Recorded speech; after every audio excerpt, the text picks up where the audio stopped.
I just want to explain how I'm printing these ESV gift Bibles for ASDP graduation. I bought these customizable ESV Journaling Bibles that have space for journaling, and it's also kind of a papery, how would you describe it? Just kind of papery? Yeah. Okay. And I am pressing an image on it that it ends up looking like this. And on the back as well. I had Matt Blackwell write a poem and made this design in Canva. So the thing to remember is I got this heat pressed. And this is a rough surface. Oh, and this is called Forever Multi-Trans Pro paper. And it was about 130 bucks for 100. And I printed it on a laser printer. And the laser printer at the Canon laser printer that I used, you have to print it in the bypass so that it goes straight through. And then you have to print it as a transparency. And so just mind all the settings when you do that. Now here I have settings for the heat press, and it looks totally janky, like fire hazard, right? But each thing has a purpose. So I have it at 303 degrees Fahrenheit, and I have a t-shirt that I put on here because in here, like I said before, it has kind of an uneven surface, and so it needs to press into the uneven surface. Otherwise, it has a lot of dots on it. So I wrapped a t-shirt around it, and then this is parchment paper. I've heard that Teflon actually reduces the heat a little bit too much, and so I've got magnets here so that I don't have to reset it every time.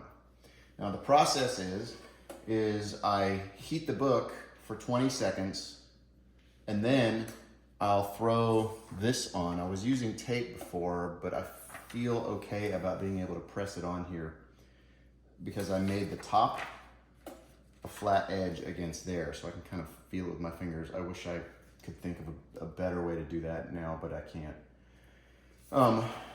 So I warm it, pre-press it for 20 seconds, and then I swing it away and I put this on here, and then I press it for 29 seconds, and then I spin it because I don't know if this thing is nice enough necessarily to have a fully even heat.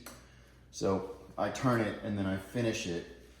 I have it for 53 seconds on here. I just let it finish. So I'm gonna go ahead and do it and show it so that I can remember later. And so let me go ahead and I'll put a fresh one in here in case the heat changed some part of it. Make sure that it is straight up and you're printing on the right side. I have some science fair experiments that are not done right. Okay, I'm gonna pre-press it for 20 seconds. Okay.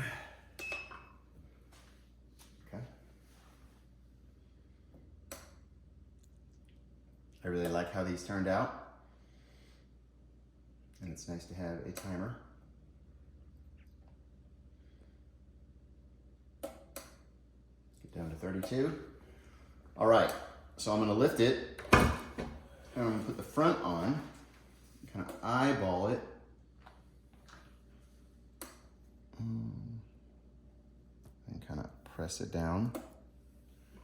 Now, I'm gonna do it again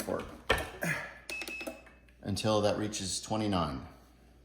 And when it reaches 29, I'm gonna pop it up, I'm gonna turn it underneath, and then I'm gonna let the timer finish.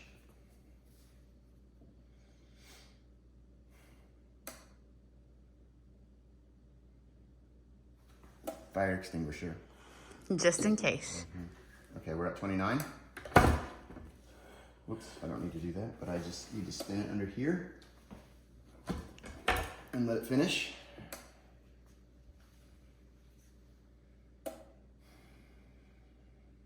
This was a lot of trial and error,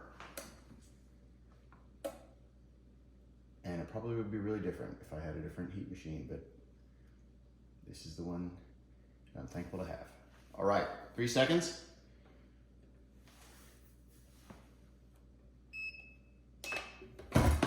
Now, swing it away. Okay, it says warm peel. I'm not 100% sure what that means, but what I've been doing is almost right away. I've been peeling away. And it looks great, voila. And when do you do the back? And I'll just go ahead and do the back right away. So I printed it on this paper, I cut it.